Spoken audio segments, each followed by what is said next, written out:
आता ही आता है, फिक्स है, उसमें से वो क्वेश्चन आएगा ही आएगा। ठीक है, अब कौन सा है कि सबसे पहले हम क्या पढ़ते हैं, किरण प्रकाश की एवं प्रकाश की यंत्र, जो कि हमारे कितने नंबर का है, 7 नंबर का है। और इसमें पहली हमारी जो हेडिंग है वो प्रकाश की है। अब ये प्रकाश की होता क्या है, जो हमें प्रकाश के बारे में बताता हो कि प्रकाश किस तरह से क्रिया करता है, किस तरह से चलता है, अपने गुण को किस तरह से दिखाता है, उसे क्या कहते हैं, हम प्रकाशिकी कहते हैं। प्रकाशिकी के माध्यम से हमारी वस्तुओं को हम देख सकते हैं, किस तरह से हमारे वस्तुओं का रंग है, किस तरह से उसकी आकृति है, जो भी हम क्या होते हैं प्रकाश के माध्यम से देख सकते हैं।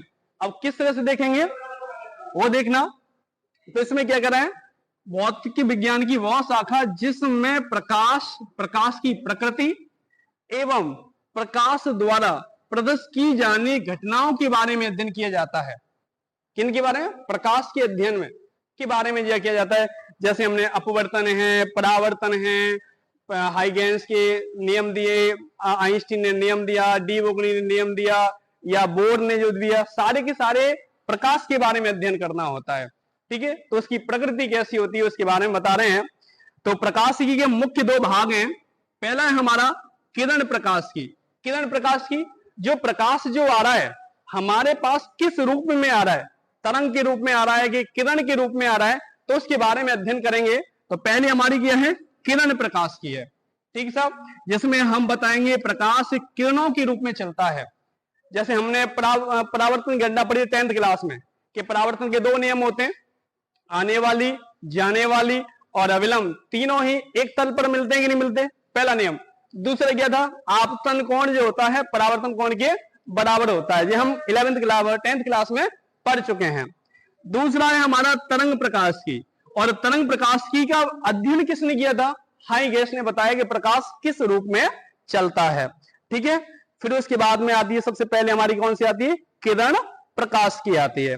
अब जो किरण प्रकाश की है वो किसके बारे में बता रहे हैं, तो देखना, प्रकाश की का वह भाग जिसमें प्रकाश को किरण के रूप में मानकर प्रकाश की घटनाओं के बारे में अध्ययन किया जाता है, उसे किरण प्रकाश की कहते हैं। जैसे हमारा है परावर्तन, फिर है अपवर्तन, इनमें किस तरह से घटना घटित होगी वो बताएंगे। तो इसमें सबसे पहला हमारा जो है, इनके बारे में बताएंगे, किस तरह से अपवर्तन होता है, किस तरह से परावर्तन होता है, अपवर्तन नियम किसने दिया था, परावर्तन नियम किसने दिया था, तो इसके बारे में अध्ययन करेंगे क्या, किरण प्रकाश की में। दूसरा हमारा तरंग प्रकाश की। तरंग प्रकाश की क्या होती है, जिसमें हम प्रकाश के गुणों को तरंग के रूप में अध्ययन करें, तरंग के रूप में अध्ययन करेंगे, उसे हम क्या कहेंगे, तरंग प्रकाश की। प्रकाश की का वह भाग जिसमें प्रकाश को तरंग के रूप में मानकर प्रकाश की घटनाओं के बारे में अध्ययन किया जाता है, उसे तरंग प्रकाश की कहते हैं। तरंग के रूप में, जैसे हाइगेंस ने सबसे पहले तरंग का सिद्धांत दिया था, तो उसी के आधार पर इसका नाम क्या पड़ा, तरंग प्रकाश की पड़ा।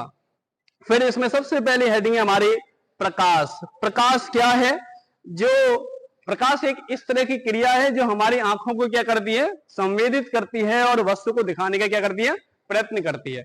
सर्वप्रथम प्रकाश कहां पर गिरता है, वस्तु पर गिरेगा, और वस्तु से परावर्तन होकर हमारी आंखों की रेटिना पर गिरता है, और रेटिना का इसका प्रतिबिंब जो है उल्टा बनेगा, और उल्टा बन के हमारी जो रेटिना का संपर्क हमारी किससे होता है, मस्तिष्क की मांसपेशियों से होता है, जो कि रेटिना पर जो बना हुआ उल्टा प्रतिबिंब है उसे क्या दिखाता है, सीधा दिखाने का प्रयत्न करता है।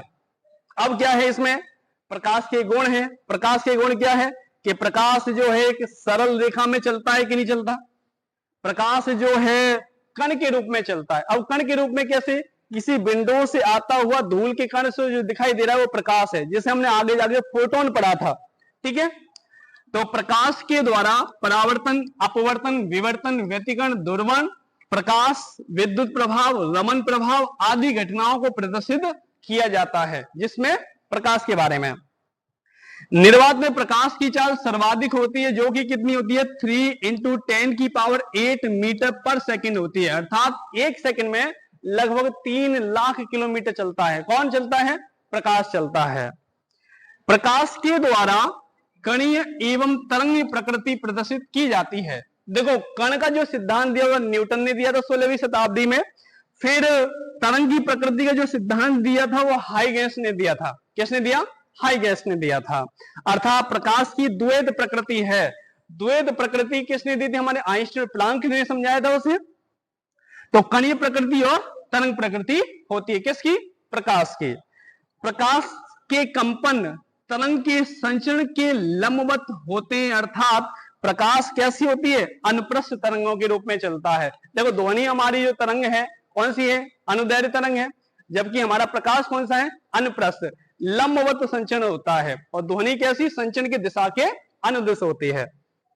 ठीक, फिर नेक्स्ट कौन सी है? पहला हमारा इसमें नियम आता है प्रकाश का परावर्तन। परावर्तन किसे कहते हैं? परावर्तन उसे कहते हैं यदि कोई प्रकाश की किरण किसी पृष्ठ पर आई और पृष्ठ से टकराकर उसी माध्यम में दूसरी दिशा में क्या हो जाए है? वापस चली जाए, उस दिशा को, उसको क्या कहते हैं? गुण को परावर्तन कहते हैं। जब कोई प्रकाश की किरण एक माध्यम से, किस माध्यम से? एक माध्यम से चलती हुई दूसरे माध्यम से टकराकर पुनः उसी माध्यम में लौट आए तो इस घटना को प्रकाश का परावर्तन कहते हैं। माध्यम वही होता है, माध्यम वही होता है। जैसे कि यहां एक प्लेट है और इस प्लेट पर एक और पॉलिश की गई है। क्या की गई है? पॉलिश की गई है। तो यहां पर इसके इधर प्रकाश नहीं जाएगा नीचे, तो प्रकाश की किरण आ रही है और प्रकाश की किरण कहां पर? इस बिंदु पर टकरा रही है। टकराने के बाद क्या हो गई? वो उसी माध्यम में क्या हो रही है? वो परावर्तित हो रही है कि नहीं हो रही है? अर्थात इस किरण का जो नाम बोला गया वो क्या बोला गया? आपतित किरण। और जो किरण जा रही है उस किरण का नाम क्या बोला गया? परावर्तित किरण। अच्छा, जहां पर दोनों किरणें आपस में मिल रही है जिस बिंदु से, लंबवत रूप में, इसे क्या बोला गया? अविलंब। ठीक है, ये अविलंब है। अब अविलंब और आपतित किरण के बीच में बनने वाला जो कोण होता है उस कोण को क्या कहते हैं? हम आपतन कोण कहते हैं। दूसरा, अविलंब और परावर्तित किरण के बीच में जो बनने वाला जो कोण होता है उस कोण को क्या कहते हैं? परावर्तन कोण कहते हैं। इस आपतन कोण को किससे प्रेजेंट करते हैं? आई से। इस परावर्तन कोण को किससे प्रेजेंट करते हैं? आर से। आपतन कोण जो होता है सदैव किसके बराबर होता है? परावर्तन कोण के बराबर होता है। ठीक, इसी से संबंधित हमारे क्या है? दो नियम है। वो क्या है? वो देखना क्या है। सबसे पहले प्रकाश परावर्तन में आपतित किरण, मतलब जो आने वाली किरण को क्या बोला गया? आपतित किरण। तथा टकराने के बाद जो किरण गई उस किरण को क्या बोला गया? परावर्तित किरण। एवं अविलंब, तीनों ही एक तल में स्थित थे। ये किरण आई, यो गई, और यहां पर हमने एक तल बनाया था। आने वाला ये जो तल है इसको क्या बोल रहे हैं? अविलंब। तो तीनों, आपतित किरण, परावर्तित किरण और अविलंब, तीनों ही क्या होते हैं? एक बिंदु पर स्थित होते हैं। ये जो है हमारा कौन सा नियम हो गया? परावर्तन का पहला नियम हो गया। दूसरा क्या है? परावर्तन, प्रकाश के परावर्तन में आपतन कोण एवं परावर्तन कोण आपस में कैसे होते हैं? वो बराबर होते हैं। अर्थात क्या है? कोण आई बराबर क्या माना जाएगा? कोण आर। ये आपस में कैसे हैं? दोनों बराबर हैं। ठीक। तीसरा क्या कह रहा है? परावर्तन में अब परावर्तित किरण की चाल क्या होती है? चाल एवं रंग आवृत्ति आपतित किरण के समान होती है, अर्थात ये बदलती नहीं है। क्या नहीं बदलती? चाल नहीं बदलेगी। क्या नहीं बदलेगी? रंग नहीं बदलेगा, आवृत्ति नहीं बदलेगी, लेकिन क्या बदल जाती है? तीव्रता बदल जाती है। क्या बदल जाती है? तीव्रता, अर्थात इंटेंसिटी बदल जाती है। दूसरा क्या हो गया हमारा? ये तो परावर्तन के नियम से संबंधित हो गया। अब परावर्तन जो घटना हो रही है किस में होती है? किस में होती है उसके लिए हमने यहां पर क्या लिया? पहला टॉपिक दर्पण लिया। अब दर्पण जो ले रहे हैं तो इस दर्पण में है क्या, देखते हैं। यदि किसी समांगी पारदर्शी कांच के एक पृष्ठ पर चमकीली पॉलिश कर दी जाए तो प्राप्त व्यवस्था को हम क्या कहते हैं? दर्पण। कांच है, किसी एक और क्या कर दिया? पॉलिश। तो ये वाला पृष्ठ कैसा बन जाएगा? परावर्तक पृष्ठ बन जाएगा। अब ये परावर्तक पृष्ठ बनेगा तो प्रकाश की किरण यहां आएगी और इससे टकराकर क्या हो जाएगी? वापस चली जाएगी। तो इसमें कौन सी घटना हो सकती है? परावर्तन की होगी कि नहीं होगी? जैसे कि हमने अपना चेहरा देखते हैं तो परावर्तन की वजह से ही हमें दिखाई देता है। यदि उसी शीशे को सूर्य की धूप में रख दिया जाए तो प्रकाश को क्या करेगा, वो ज्यादा से ज्यादा वापस भेज देता है परावर्तन के नियम के अनुसार। दर्पण के प्रकार, देखो दर्पण जो होते हैं दो प्रकार का है, एक समतल दर्पण है और दूसरा कौन सा है हमारा, गोलीय दर्पण। दैनिक जीवन में जो भी ज्यादा यूज आते हैं वो समतल दर्पण आते हैं, ठीक है, चेहरा देखने के लिए या कहीं भी फर्नीचर के रूप में कहीं यूज करने के लिए सारे के सारे जो भी काम आएंगे वो कौन से आएंगे, समतल दर्पण काम आते हैं। अब समतल दर्पण है क्या, ऐसा दर्पण जिसमें समतल पारदर्शी कांच के एक पृष्ठ पर चमकीली क्या कर दी जाए, पॉलिश कर दी जाए, ठीक है। तो प्राप्त व्यवस्था को क्या कहते हैं, समतल दर्पण कहते हैं। जो कि हमारा कौन सा है, जो चेहरा देखते हैं वो कैसा दर्पण है, समतल दर्पण है, जिसकी जो फोकस दूरी होती है वो अनंत होती है। कैसी होती है उसकी फोकस दूरी, अनंत होती है। किस दर्पण की, समतल दर्पण की। आपसे कई बार पूछा जाएगा प्रैक्टिकल में कि समतल दर्पण की फोकस दूरी कितनी होगी, आपको क्या बताना पड़ेगा, अनंत बताना पड़ेगा। होता कैसा है, जिसमें हम चेहरा देखते हैं वही हमारा कौन सा है, समतल दर्पण है, ठीक साहब।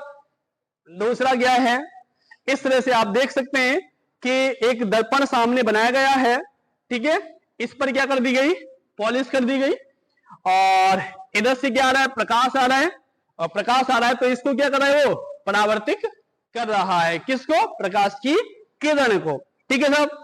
फिर इससे संबंधित महत्वपूर्ण क्या है, हमारे कुछ पॉइंट हैं, इस चीज को ध्यान रखना। इन पॉइंटों में से ही क्या करेगा, हमारा प्रैक्टिकल के वाइवा पूछेगा। अभी मैंने पहले ही क्वेश्चन बताया कि समतल दर्पण की फोकस दूरी कैसी होती है, अनंत होती है। इस चीज को ध्यान रखना, कई बार आपसे पूछा जाएगा। पहला क्या है, समतल दर्पण से सदैव आभासी या काल्पनिक प्रतिबिंब बनते हैं। आभासी बनेगा, कैसा बनेगा, आभासी, ठीक। दूसरा क्या है, समतल दर्पण में प्रतिबिंब की दूरी, बिंब की दूरी प्रतिबिंब की दूरी के बराबर होती है, अर्थात जितनी दूरी पर वस्तु रखी है दर्पण में उतनी ही दूरी पर आपको दिखाई देगा प्रतिबिंब। समतल दर्पण से बने प्रतिबिंब की ऊंचाई बिंब की ऊंचाई के बराबर होती है, अर्थात जितना आपका प्रतिबिंब है उतना का उतना ही प्रतिबिंब किस में दिखाई देगा, समतल दर्पण में दिखाई देगा। समतल दर्पण से बने प्रतिबिंब का पार्श्व परिवर्तित हो जाता है, अर्थात दायां भाग बाईं ओर व बायां भाग दाईं ओर हो जाता है, अर्थात ये वाला जो हैंड है वो कैसा हो जाएगा, इस तरह से दिखाई देगा। और यदि हम इस हाथ से लिख रहे हैं तो इससे अनुभव होगा।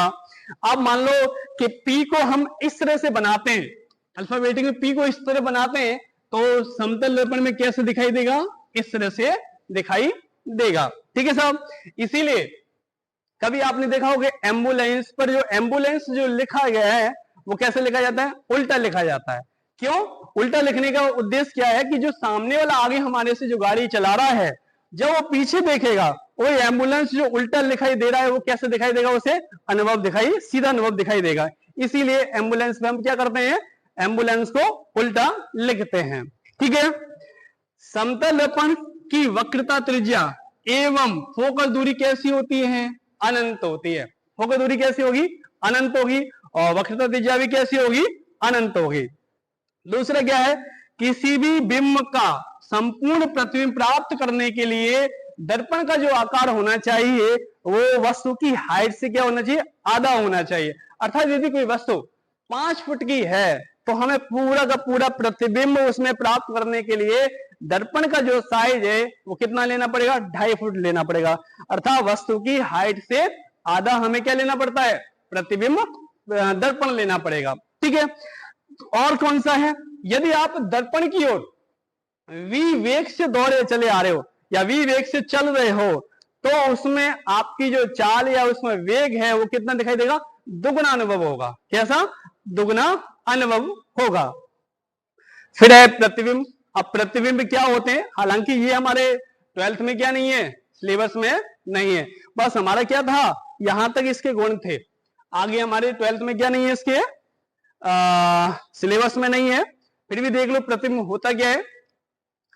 प्रतिबिंब वस्तु से चलने वाली प्रकाश की किरण परावर्तित या अपवर्तित होकर जिस बिंदु पर मिलती है, परावर्तित और अपवर्तित, ठीक है, मिलती हुई प्रतीत होती है, वहां हमें वस्तु की अनुभूति होती है।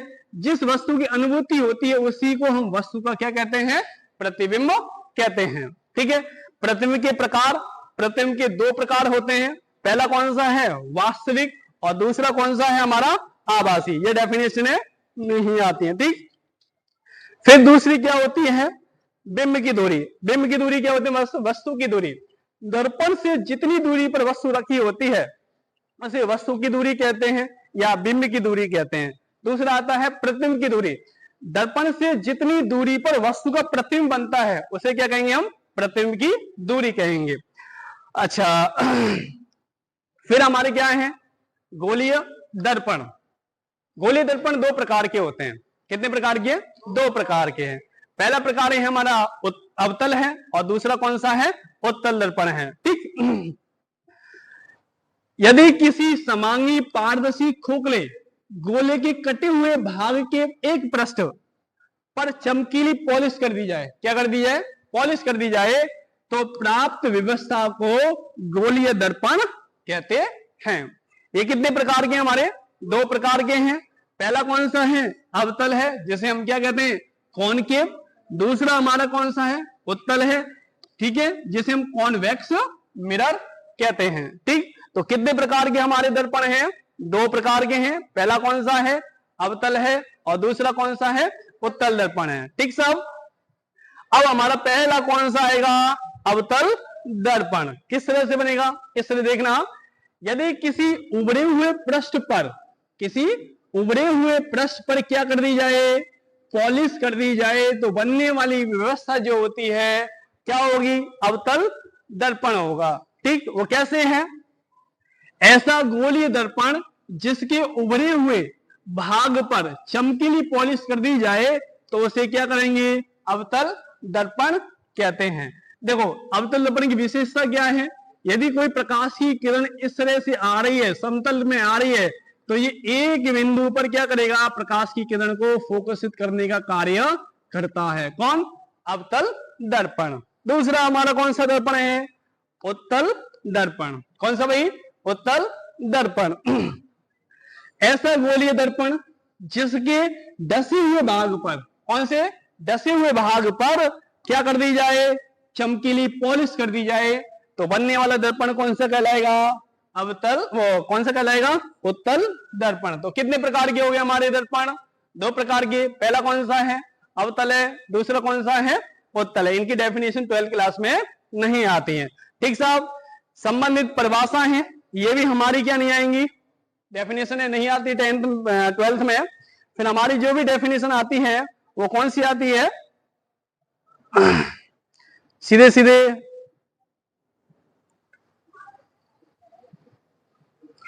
ये चिन्ह प्रपाटी है। इस चीज को हमें बहुत ध्यान से देखना है, कौन सी चिन्ह प्रपाटी का यूज किस तरह से करते हैं, उसका ध्यान देना कि वस्तु की दूरी को हम किससे प्रेजेंट करते हैं, प्रतिबिंब की दूरी को हम किससे प्रेजेंट करते हैं, वस्तु की दूरी को किस तरह से माइनस में लेते हैं, किस तरह से पॉजिटिव में लेते हैं, या प्रतिबिंब को लेते हैं, उस तरह से बताएंगे। तो चिन्ह प्रपाटी को ध्यान रखना, प्रकाश की में दूरियों का मापन करने के लिए निम्न चिन्ह प्रपाटियों का क्या करते हैं, यूज करते हैं। तो ध्यान देना कि हमारा कोई वस्तु जो मुख्य अक्ष ये है, इस पर क्या रखेंगे हम, वस्तु को रखेंगे। वस्तु को रख रहे हैं तो अब क्या कर रहे हैं, यदि कोई प्रकाश की किरण किधर की ओर चल रही है, आपकी इधर चल रही हो, तो इस किरण को हम क्या लेंगे, धनात्मक लेंगे। यदि कोई प्रकाश की किरण आपकी ओर आ रही हो तो उसे हम किरण को क्या कहेंगे, ऋणात्मक लेंगे। यदि कोई किरण मुख्य अक्ष के ऊपर की ओर रखी है तो वस्तु को कौन सी लेंगे, धनात्मक लेंगे। इसमें भी धनात्मक लेंगे। ये आपका कौन सा है, मुख्य अक्ष है जिस पर हम क्या रखते हैं, वस्तु को रखा जाता है। यदि मुख्य अक्ष के नीचे की ओर कोई वस्तु रखी है तो इस वस्तु को क्या कहेंगे, ऋणात्मक लेंगे इस दूरी को। इसी तरह इसमें भी ऋणात्मक लेंगे। यदि कोई वस्तु आपकी ओर आ रही है तो इसे ऋणात्मक, और यदि आपसे दूर जा रही है तो इसे क्या कहेंगे, धनात्मक। इसी के आधार से देखो हमेशा U को कैसे लिया जाता है, नेगेटिव में लिया जाता है। ठीक है साहब, हमेशा कैसे लिया जाता है, नेगेटिव में लिया जाता है। अवतल के लिए भी और उत्तल के लिए भी। दूसरा है हमारा v। v क्या होता है हमारे लिए, उत्तल के लिए अवतल के लिए कैसे लिया जाएगा, माइनस का लिया जाएगा। ऐसी अवतल के लिए वक्रता त्रिज्या कैसी ली जाएगी, माइनस की ली जाएगी। और फोकस दूरी भी कैसी ली जाएगी, माइनस की। अर्थात इसमें तीनों चारों की चारों क्या हैं, ऋणात्मक हैं। किसमें, अवतल दर्पण में। किसमें, अवतल दर्पण में। दूसरी कौन सी हमारी, उत्तल दर्पण है। उत्तल दर्पण में क्या है, उत्तल दर्पण में u को हम कैसा मानेंगे, माइनस का मानेंगे। v को हमारा जो दूरी होगी वो कैसी होगी, हमारी पॉजिटिव होगी। हमारी फोकस दूरी जो होगी वो कैसी होगी, पॉजिटिव होगी। और वक्रता त्रिज्या कैसी होगी, हमारी पॉजिटिव होगी। इसमें क्या, इसमें हमारी 3 पॉजिटिव है और एक कैसी है, नेगेटिव है। कैसी है भाई, एक नेगेटिव है। इन चिन्ह प्रपाटियों के अनुसार हम किस में यूज करते हैं, अंकित प्रश्न या जो न्यूमेरिकल होते हैं उसमें यूज करते हैं इसका। ठीक है, अब देखो यहां से हमारा जो सबसे टॉपिक, इंपॉर्टेंट टॉपिक जो है ये है, इससे संबंधित हमेशा 1-2 क्वेश्चन आते ही हैं। 1 नंबर का क्वेश्चन आता है, रिलेशन आएगा एफ और आर के बीच में तो 2 नंबर का, यदि क्वेश्चन आएगा तो कितने नंबर का, 1 नंबर का आएगा। ठीक, वो क्या है, गोलीय दर्पणों की फोकस दूरी एवं वक्रता त्रिज्या कैपिटल आर में संबंध। क्या है, माना एक गोलीय दर्पण है जिसके मुख्य अक्ष के समांतर कोई आपतित किरण, प्रकाश की किरण बिंदु M से टकराकर फोकस बिंदु से होकर गुजरती है। देखिए ये हमारे एक दर्पण है और इस दर्पण का नाम कौन सा है, अवतल दर्पण है। कौन सा दर्पण, अवतल दर्पण है। ये उसका मुख्य अक्ष है, ये क्या है उसका मुख्य अक्ष है। ये दर्पण का ध्रुव है, ये दर्पण के द्वारक हैं। क्या है ये, द्वारक हैं। मुख्य अक्ष के समांतर क्या जा रही है, आपकी प्रकाश की किरण जा रही है। क्या जा रही है, ये प्रकाश की किरण। जब दर्पण के M बिंदु पर टकराती है तो प्रकाश की किरण हमेशा सदैव कहां से होकर जाएगी, फोकस बिंदु से होकर जाती है। अब फोकस बिंदु से होकर गई तो अब क्या हुआ, यहां से हमने यहां पर अविलंब डाला और अविलंब कहां से गया, बिंदु C से होकर गुजरा। ठीक, तो अविलंब और आपतित किरण, ये हमारी कौन सी है, आपतित किरण है। और ये क्या है, हमारा अविलंब है। और अविलंब और आपतित किरण के बीच में जो कोण बनेगा उस कोण को हम क्या कहते हैं, आपतन कोण, थीटा से प्रेजेंट कर रहे हैं। ठीक है, फिर ये जो परावर्तित किरण है और ये अविलंब है, इसके बीच में जो कोण बन रहा है उसे क्या बोलेंगे, परावर्तित कोण बोलेंगे। इस परावर्तन कोण को क्या बोलेंगे, थीटा से प्रेजेंट किया। और हम पर किससे चुके हैं, इसे आर से प्रेजेंट करते हैं। और इसे किससे प्रेजेंट करते हैं, आई से। लेकिन इसके अनुसार हम किससे प्रेजेंट कर रहे हैं, थीटा से। हमने सुना है कि परावर्तन के नियम के अनुसार क्या होता है, आपतन कोण किसके बराबर होता है, परावर्तन कोण के बराबर होता है। किसके बराबर होता है, परावर्तन कोण के बराबर होता है। अर्थात आपतन कोण जो है किसके बराबर, परावर्तन कोण के बराबर है। अब देखो यहां से ये जो कोण है इस कोण के बराबर होगा, किस कोण के नियम के अनुसार, एकांतर कोण के बराबर होगा कि नहीं। अर्थात ये जो कोण है इस कोण के बराबर है, तो एकांतर कोण के बराबर हो गया कि नहीं हो गया। अच्छा, अब देखो यहां से ये कोण इसके बराबर हो गया, ये कोण आपस में बराबर है। अच्छा, अभी मैंने क्या कहा कि देखो हमें ये कोण निकालना है, ये वाला। इस कोण का नाम क्या है, बहिष कोण है। किस त्रिभुज के लिए, CMF के लिए।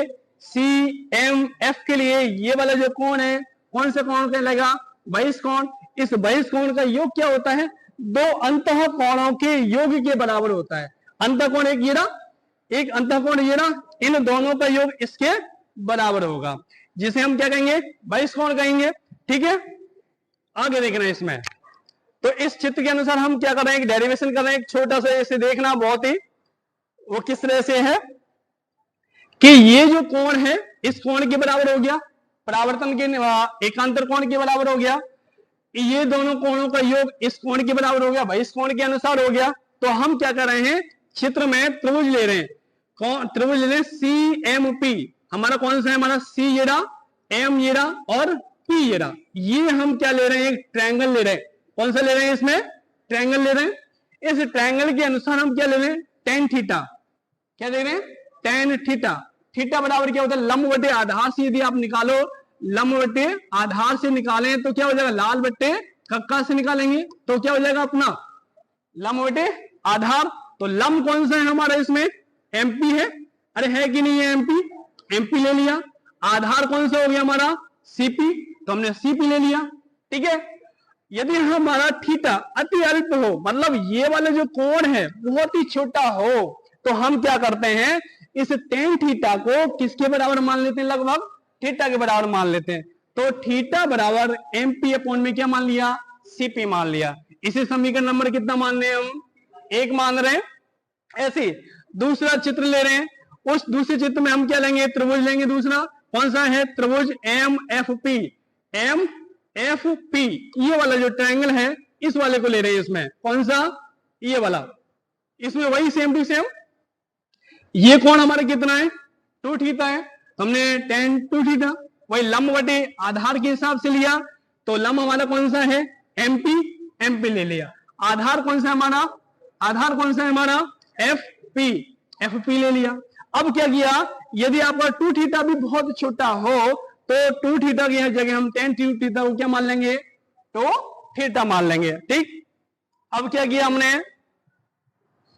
हम यहां से 2 थीटा बराबर एम पी अपॉन में एफ पी, समीकरण नंबर कितना मान लें, 2 माने। अब देखो समीकरण 1 की वैल्यू क्या थी, थीटा के अनुसार एम पी अपॉन में क्या था, सीपी। इस थीटा की वैल्यू को हम कहां रख रहे हैं, यहां रखें। तो यहां रखेंगे तो 2, ये रहा थीटा की वैल्यू क्या है, M P upon E P बराबर क्या है, एम पी अपॉन में क्या है, एफ पी।